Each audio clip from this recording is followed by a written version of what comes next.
नमस्कार शेतकरी मित्रांनो, बघा आता रब्बी 2025चा पीक विमा भरण्यास सुरुवात झालेली आहे.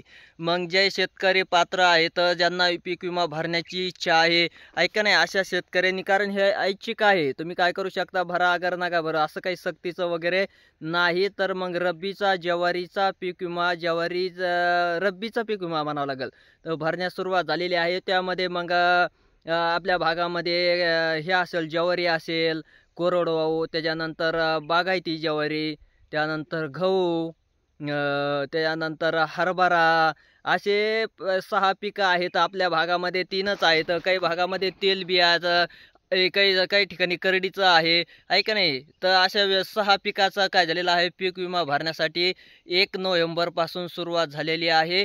मग ज्या शेतकऱ्यांना पीक विमा भरण्याची इच्छा आहे, त्या शेतकऱ्यांनी तात्काळ आपला पीक विमा काय करायचा आहे, भरून घ्यायचा आहे.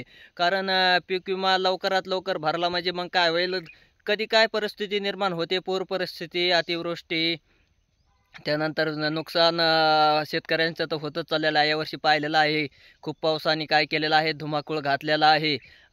पुढची परिस्थिती कशी येईल, काय येईल, काही सांगता येत नाही.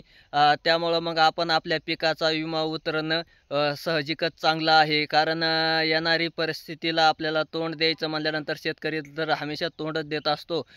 त्यामुळं मग पिकाचं त्याचं अतोनात नुकसान इथून पाठीमागं ही वर्षी खूप मोठ्या प्रमाणावर झालेलं आहे.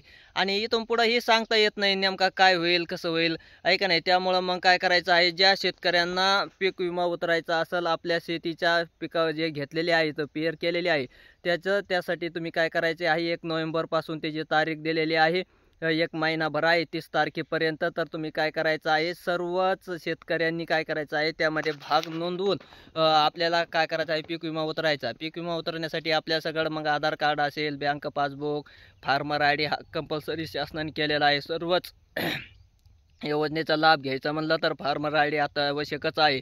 कारण फार्मर आय डी असल्याशिवाय आपण पीक विमा रब्बीचा भरू शकत नाही. त्याच्याशिवाय पीक विमा आपला भरता येणार नाही. त्यामुळं मग फार्मर आय डी आपण काय करायचं आहे, आपला जनरेट करायचा आहे, आणि नंतरच आपल्याला काय होणार आहे, पीक विमा भरता येणार आहे. हे सर्वच शेतकऱ्यांनी काय करायचं आहे, लक्षात ठेवायचं आहे. आणि नंतर शेवटची तारखेची वाट न पाहता आपला पीक विमा लवकरात लवकर कसा भरून घेता येईल हे पाहायचं आहे शेतकऱ्यांनी. कारण पीक विमा भरल्यानंतर आपल्या पिकाचं काय होतं, एक कवच होतं, की नुकसान वगैरे जर झालं कदाचित चक्रीवादळ म्हणा, पाऊस, गारपीट, अवेळी पाऊस, आहे का नाही, असं काही जर परिस्थिती निर्माण झाली तर आपल्या पिकाला संरक्षण मिळतं. त्यासाठी काय करायचं आहे, रब्बी 2025चा पीक विमा भरण्यास सुरुवात झालेली आहे. त्या सर्व शेतकऱ्यांनी काय करायचं आहे, भरून घ्यायचा आहे.